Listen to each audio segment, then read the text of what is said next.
Hello friends, मैं सुनील कुमार। स्वागत है हमारे यूट्यूब चैनल पर। और आज हम अध्ययन करेंगे कक्षा 12वीं की अनिवार्य हिंदी की जो पुस्तक है आरोह भाग 2 में संकलित कविता कुंवर नारायण की जो द्वितीय कविता है जिसका नाम है बात सीधी थी पर।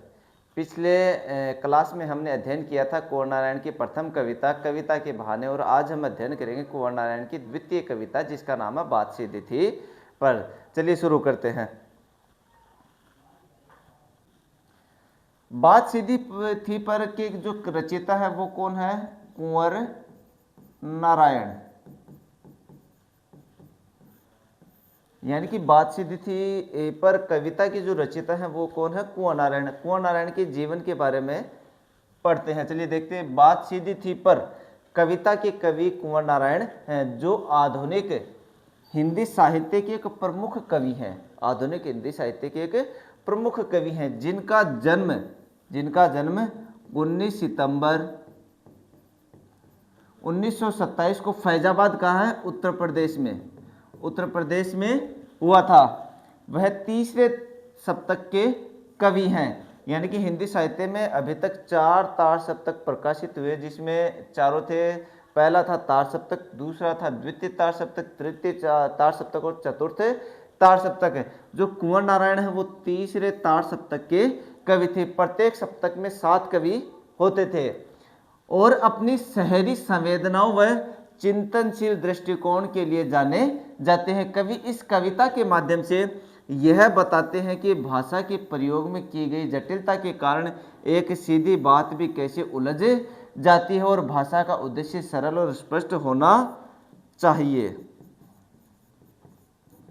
यानी कि जो कवि है वो बताना चाहता है कि जो बात सीधे व सरल शब्दों में बताई जा सकती है, समझाई जा सकती है, उसमें यदि जटिल शब्दों का प्रयोग कर दिया जाता है तो उस बात का, उस भाषा का जो अर्थ है वो समाप्त हो जाता है। और इस कविता के माध्यम से भी जो कुंवर नारायण है वो यही बताना चाहते हैं। चलिए देखते हैं कविता। बात सीधी थी पर एक बार भाषा के चक्कर में जरा टेढ़ी फंस गई। उसे पाने की कोशिश में भाषा को उल्टा और ये पलटा शब्द भी, भाषा को उल्टा पलटा, तोड़ा मरोड़ा, घुमाया फिराया कि बात या तो बने या फिर भाषा से बाहर आ जाए। लेकिन इससे भाषा के साथ साथ बात और भी पेचीदा होती चली गई। यानी कि कविता के बहाने जो कविता है बात सीधी थी पर, उसमें देखिए आप, ये कविता का अंश है कि बात सीधी थी पर एक बार भाषा के चक्कर में जरा टेढ़ी फंस गई। उसे पाने की कोशिश में भाषा को उल्टा पलटा, तोड़ा मरोड़ा, घुमाया फिराया कि बात या तो बने या फिर भाषा से बाहर आ जाए। लेकिन इससे भाषा के साथ साथ वो बात और भी पेचीदा होती चली गई। अब इसका प्रसंग देखते हैं। प्रस्तुत काव्यांश हमारे पाठ्य पुस्तक आरोह भाग 2 में संकलित कविता बात सीधी थी पर से ली गई है। इसके रचयिता कुंवर नारायण है। इस कविता में भाषा की सहजता की बात की गई है। यानी कि इस कविता में किसकी बात की गई है? भाषा की सहजता व सरलता की बात की गई है। और बताया गया है कि अक्सर चमत्कार के चक्कर में भाषा दुरूह हो जाती है। कहने का मतलब है इसमें, इस कविता में भाषा की सहजता व सरलता के साथ साथ कविता में सरल शब्दों के बारे में बताया गया। लेकिन कई बार कवि क्या होते हैं कि कठिन शब्दों का प्रयोग कर देते हैं, जटिल शब्दों का प्रयोग कर देते हैं, और उस जटिल शब्दों के प्रयोग के कारण जो कविता है वो दुरूह हो जाती है। दुरूह का मतलब यानी कि जटिल बन जाती है। उस कविता का अर्थ समझ पाना बहुत मुश्किल हो जाता है। अब इसकी व्याख्या देखते हैं। कवि कहता है कि वह अपने मन के भाव को सहज रूप से अभिव्यक्त करना चाहता है। कवि कहता है कि वह अपने मन के भाव को सहज रूप से अभिव्यक्त, यानी कि सरल व सहज रूप से अभिव्यक्त करना चाहता है, परंतु समाज की प्रकृति को देखते हुए उसे प्रभावी भाषा के रूप में प्रस्तुत करना चाहता है। लेकिन वर्तमान समय में समाज की जो वास्तविकता को देखते हुए या प्रकृति को देखते हुए कविता को और ज़्यादा प्रभावशाली बनाना चाहता है। पर भाषा के चक्कर में भाव की सहजता नष्ट हो जाती है। भाषा के चक्कर में भाव की सहजता, यानी कि उस कविता का जो प्रभाव होता है, भाव होता है, भावार्थ होता है, वो नष्ट हो जाता है। कवि कहता है कि मैंने मूल बात को कहने के लिए शब्दों, वाक्यांशों, वाक्यों आदि को बदला। फिर उसके रूप को बदला तथा उन शब्दों को उलट पुलट कर प्रयोग किया। कवि ने कोशिश की कि या तो बात इस प्रयोग से उसका काम बच जाए या फिर वह भाषा के उलटफेर के जंजाल से मुक्त हो सके, परंतु कवि को कोई भी सफलता नहीं मिली। उसकी भाषा के साथ साथ कथ्य भी जटिल होता गया। यानी कि जो लेखक है वो वर्तमान समय में समाज की प्रकृति को देखते हुए भाषा को और ज़्यादा प्रभावशाली बनाना चाहता है, लेकिन उसे प्रभावशाली बनाने के लिए वह शब्दों का, वाक्यांशों का प्रयोग तो करता है, लेकिन उसके कारण, उन वाक्यांशों शब्दों के प्रयोग के कारण जो कविता है वो और ज़्यादा जटिल हो जाती है। फिर अंत में कवि क्या करता है कि उस कविता के मूल अर्थ को पाने के लिए शब्दों को उलटता है, पलटता है, बार बार प्रयोग करता है कि या तो बात बन जाए। बात बनने का मतलब या तो कविता का जो अर्थ है वो लोगों को समझ में आ जाए या फिर उस शब्दों के जंजाल से वो बाहर आ जाए। लेकिन वो जितना ज़्यादा इससे बाहर निकलने की कोशिश करता है वो उतना ही ज़्यादा उसके अंदर फंसता चला जाता है। इसका विशेष देखते हैं। कवि ने भाषा की जटिलता पर कटाक्ष किया है। बिल्कुल सही बात है। कवि जो है, बात सीधी थी, पर कविता के माध्यम से जो भाषा की जटिलता है उस पर कटाक्ष किया है, और सही बात है, क्योंकि उन्होंने इस कटाक्ष को एकदम सरल शब्दों में व्यक्त किया है। भाषा सरल, सहज, साहित्यिक खड़ी बोली है। काव्यांश रचना मुक्त छंद में है। टेढ़ी फंसना है, ये फंसना नहीं, फंसना, पेचीदा होना, मुहावरों का सुंदर प्रयोग हुआ है। साथ साथ में पुनरुक्ति, प्रकाश अलंकार का प्रयोग हुआ है। तो ये उसका विशेष है। चलिए बढ़ते हैं अगले अंश की ओर। सारी मुश्किल को धैर्य से समझे बिना मैं पैंच को, फेंच नहीं है, पैंच है ये, मैं पैंच को खोलने की बजाय उसे बेतरह कसता चला जा रहा था, क्योंकि इस करतब पर मुझे साफ सुनाई दे रही थी तमाश बिनों की शाबाशी और वाह वाह। यानी कि मैंने जो कविता को प्रभावशाली बनाने के लिए शब्दों का प्रयोग किया, तो मैं उस पेंच को, पेंच का मतलब एक तरीके से कविता में शब्दों की जटिलता के प्रयोग को सरल शब्दों में समझाने के लिए उन्होंने दूसरा उदाहरण लिया साथ में, कि मैं पेंच को खोलने के बजाय, जिस प्रकार दीवार जो होती है या लकड़ी में जिस प्रकार हम पेंच लगाते हैं, जब उसको खोलने के बजाय कवि क्या बता रहा है कि मैं पेंच को खोलने के बजाय उसे बेतरह कसता चला जा रहा था। यानी कि जैसे दीवार में हमें कोई स्क्रू लगाना है, पेंच लगाना है, अब वो उसमें आ नहीं रहा, लेकिन फिर भी हम उस पर जोर जबरदस्ती करके उस पेंच को दीवार के अंदर फंसा तो देते हैं, लेकिन उसकी वो बात नहीं रहती, अर्थात उसकी वो कसावट नहीं रहती। ठीक इसी प्रकार कविता में यदि जटिल शब्दों का प्रयोग कर दिया जाता है तो कविता का जो भावार्थ होता है उसमें वो कसावट नहीं रहती, अर्थात उसका जो मूल भावार्थ है वो समाप्त हो जाता है। तो उसे बेतरह कसता चला जा रहा था, क्योंकि इस करतब पर मुझे साफ सुनाई दे रही थी तमाश बिनों की शाबाशी और वाह वाह। चलिए इसका प्रसंग देखते हैं। प्रस्तुत काव्यांश हमारी पाठ्य पुस्तक आरोह भाग 2 में संकलित कविता बात सीधी थी पर से ली गई है। इसके रचयिता कुंवर नारायण है। इस कविता में भाषा की सहजता की बात कही गई है, भाषा की सहजता व सरलता की बात कही गई है, और बताया गया है कि अक्सर चमत्कार के चक्कर में भाषा दुरूह हो जाती है। यानी कि भाषा को चमत्कारिक रूप देने के लिए जब हम जटिल शब्दों का प्रयोग कर देते तो उन जटिल शब्दों से जो बात है वो संपूर्ण रूप से समाप्त हो जाती है। अब इसकी व्याख्या देखते हैं। कवि कहता है कि जब उसकी बात पेचीदा हो गई तो उसने सारी समस्याओं को ध्यान से नहीं समझा।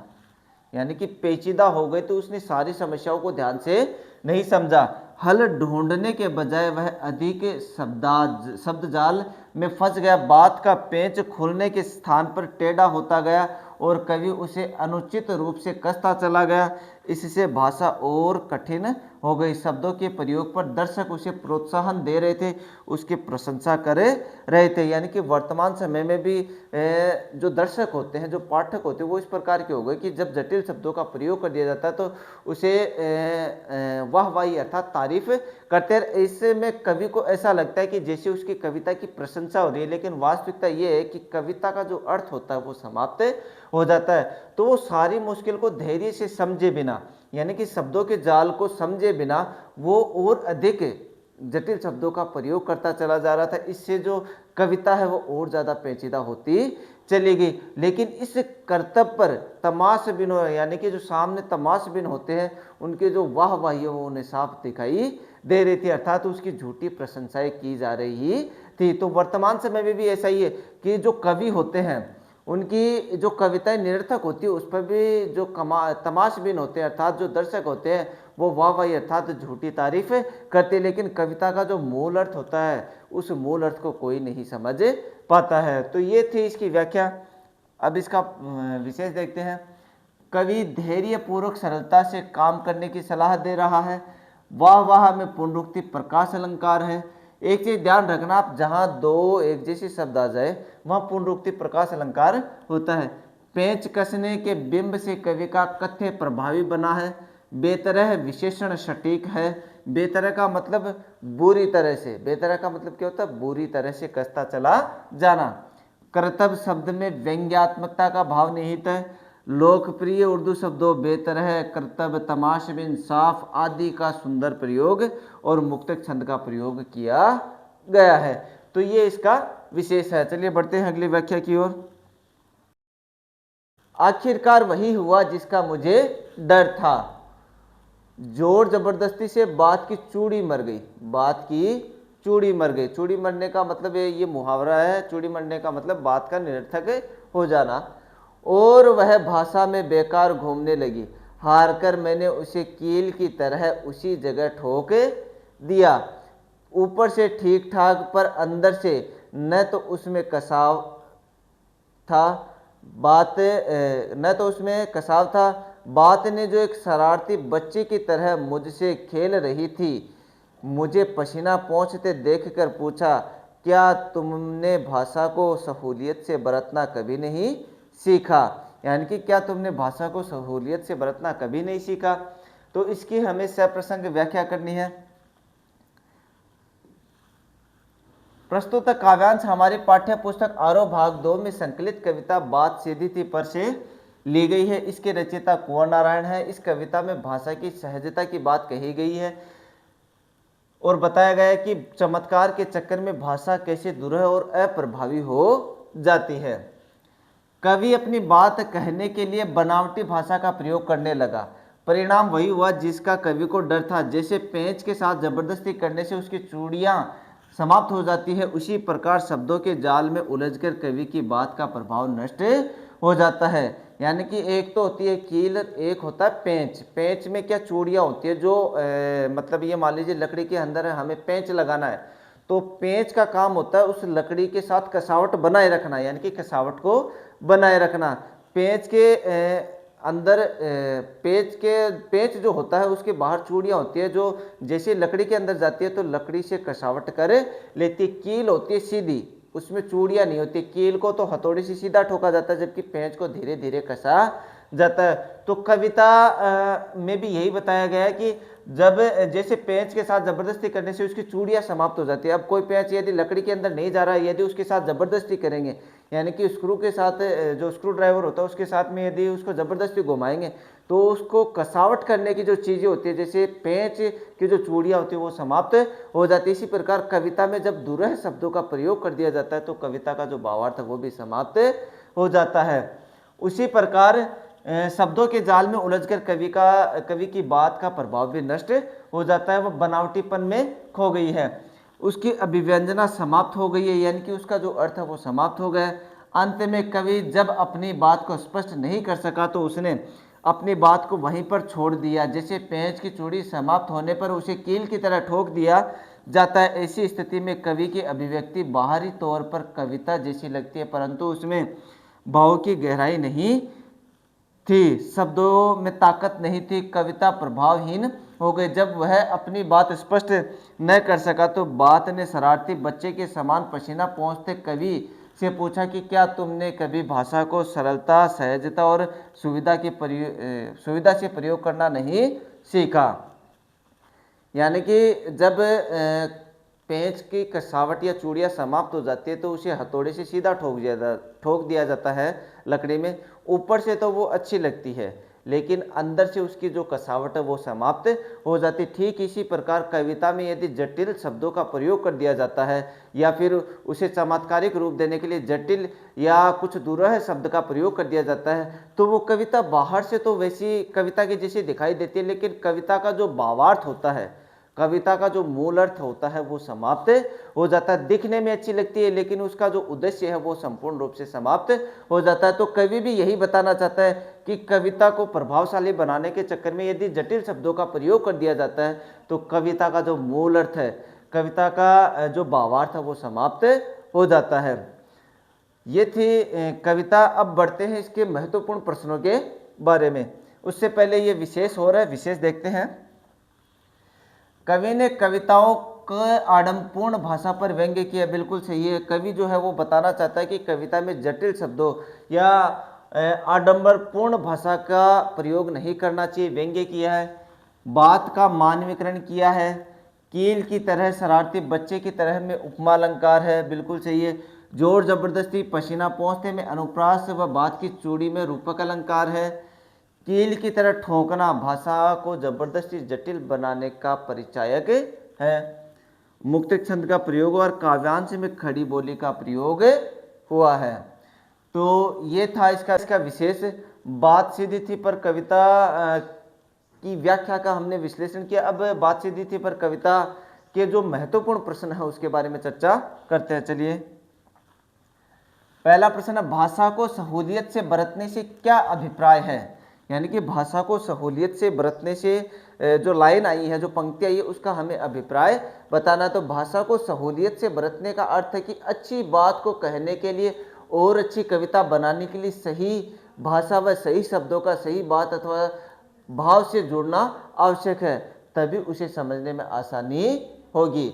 यानी कि कविता को हमें स्पष्ट व भावार्थक बनाना है, उसका जो भावार्थ है वो प्रभावशाली बनाना है, तो सहजपूर्ण शब्दों का व सहजपूर्ण भाषा का प्रयोग करना है, साथ ही सही शब्दों का प्रयोग करना है और उसके जो भाव हैं वो जुड़ने आवश्यक होते हैं। अगला प्रश्न है, बात और भाषा परस्पर जुड़े होते हैं किंतु कभी कभी भाषा के चक्कर में सीधी बात भी टेढ़ी हो जाती है। कैसे? तो बात और भाषा परस्पर जुड़े होते हैं परंतु कभी कभी भाषा के चक्कर में सीधी बात भी टेढ़ी हो जाती है। इसका कारण जटिल शब्दों का प्रयोग हो सकता है। यानी कि जब कविता में जटिल शब्दों का प्रयोग कर दिया जाता है तो सीधी जो बात होती है वो भी जटिल हो जाती है। कवि व लेखक अपनी भाषा को कठिन बना देते हैं तथा आडंबरपूर्ण या चमत्कारपूर्ण शब्दों से अपनी बात को कहने में स्वयं को श्रेष्ठ समझता है। इससे वह अपनी बात के भाव को कहने में असफल हो जाते हैं। असल में भाषा की कविता के भाव को प्रकट करने का एक माध्यम है। यानी कि जो भाषा है, भाषा कविता के भाव को प्रकट करने का एक माध्यम होता है, क्योंकि भाषा के माध्यम से कविता का जो भाव हो वो स्पष्ट हो पाता है। लेकिन जब कवि द्वारा कविता में प्रभावशाली व बनावटी भाषा का प्रयोग किया जाता है तो कविता बाहर से दिखने में तो बहुत सुंदर लगती है, मगर उसका जो भाव है वो स्पष्ट न होने के कारण वह लोगों की समझ में नहीं आ पाती है। यानी कि जब कवि होता है वो कविता को और ज़्यादा प्रभावशाली बनाने के लिए जटिल पूर्ण या आडंबरपूर्ण शब्दों का प्रयोग कर देता है, तो वो कविता बाहर से तो अच्छी लगती है, बनावटी रूप में तो अच्छी लगती है, लेकिन उसका जो भावार्थ होता है वो किसी को समझ में नहीं आता। यानी कि उसका जो मूल अर्थ होता है वो समाप्त हो जाता है। चलिए बढ़ते हैं अगले प्रश्न की ओर। अगला प्रश्न है, बात सीधी थी पर एक बार भाषा के चक्कर में जरा टेढ़ी फंस गई का आशय हमें स्पष्ट करना है। यानी कि कविताओं से जब भी प्रश्न पूछे जाएंगे तो वो कविताओं की जो पंक्तियां होती है, यदि उनका अर्थ आपको पता है तो उन प्रश्नों के उत्तर आप आसानी से कर पाओगे। तो जो प्रश्न हम यहाँ पर चर्चा करें जिन प्रश्नों की, ये जो प्रश्न है वो कविता की पंक्तियों से सीधे सीधे उठाए गए हैं। तो बात सीधी थी पर एक बार भाषा के चक्कर में जरा टेढ़ी फंस गई, इसका हमें अर्थ स्पष्ट करना है। यदि आपको इस कविता का अर्थ पता है तो इस प्रश्न का उत्तर आपको याद करने की जरूरत नहीं है, आप उस कविता के अर्थ के आधार पर इस प्रश्न का उत्तर दे सकते हैं। तो उपरोक्त पंक्ति में कवि कहते हैं कि उनकी कविता के भाव बिल्कुल सीधे थे, जो श्रोताओं और पाठकों को सीधे समझ में आ जाने चाहिए थे, परंतु भाषा को प्रभावशाली बनाने के कारण श्रोता व पाठक कोई भी उन भावों को अच्छी तरह से समझ नहीं पाए और कवि ने पाया कि उनकी कविता में भाषा की जटिलता होने के कारण कविता में एक टेढ़ापन आ गया है। कहने का अभिप्राय यह है कि कवि जो बात कविता के माध्यम से कहना चाहते थे वो बात स्पष्ट नहीं हो पाई, जिस कारण लोग कविता के भाव को अच्छी तरह से समझ नहीं पाए। कहने का मतलब है कवि जो बात बताना चाहता था सीधे व सरल शब्दों में, लेकिन वह उसे चमत्कार पूर्ण बनाने के लिए जटिल शब्दों का प्रयोग कर देता है, तो उस कविता का जो भावार्थ है वो समाप्त हो जाता है। तो भाषा के चक्कर में जरा टेढ़ी फंस गई, यानी कि उस कविता को चमत्कारिक रूप देने के लिए जटिल शब्दों का प्रयोग कर दिया गया। अब उन जटिल शब्दों के प्रयोग के कारण जो कविता है वह उन शब्दों में उलझ कर रह गई, अर्थात उसका जो अर्थ है वो समाप्त हो गया। अब उसका अर्थ किसी को भी समझ में नहीं आ रहा। अगला प्रश्न है, अपनी बात को श्रोताओं और पाठकों तक आसानी से पहुंचाने के लिए कवि ने क्या किया? यानी कि श्रोताओं और पाठकों तक अपनी बात पहुंचाने के लिए कवि ने किन चीज़ों का सहारा लिया? तो अपनी बात को श्रोताओं और पाठकों तक आसानी से पहुंचाने के लिए कवि ने कविता में थोड़ा बदलाव किया। उन्होंने भाषा के शब्दों, वाक्यांशों, वाक्यों आदि को बदलकर आसान किया, और ये दोनों में से एक ही शब्द आएगा, और इसको हटा दो, और शब्दों को उलट पुलट कर प्रयोग किया। उन्होंने अपनी भाषा में इस तरह का बदलाव किया जिससे कविता का भाव लोगों की समझ में सही तरीके से आ जाए। यानी कि कविता का भावार्थ सभी लोगों को आसानी से समझ में आ जाए, इसके लिए उन्होंने आसान शब्दों का प्रयोग करना शुरू किया। लेकिन उस चमत्कारिक रूप देने के लिए पहले वो जटिल शब्दों का प्रयोग करता है, लेकिन बाद में उसको समझाने के लिए, पाठ को, श्रोताओं को समझाने के लिए शब्दों को बदलने का प्रयोग करता है, ताकि कविता का अर्थ पाठ को या श्रोताओं को समझ में आ जाए। चलिए बढ़ते हैं अगले प्रश्न की ओर। क्या भाषा के बदलाव से कवि को सफलता मिली है और क्यों? कवि ने पूरी कोशिश की कि या तो इस भाषा के बदलाव से उनके भाव लोगों तक पहुंच जाए या फिर वह भाषा के इस उलटफेर के जंजाल से मुक्त हो जाए, परंतु कवि को इससे कोई भी सफलता नहीं मिली।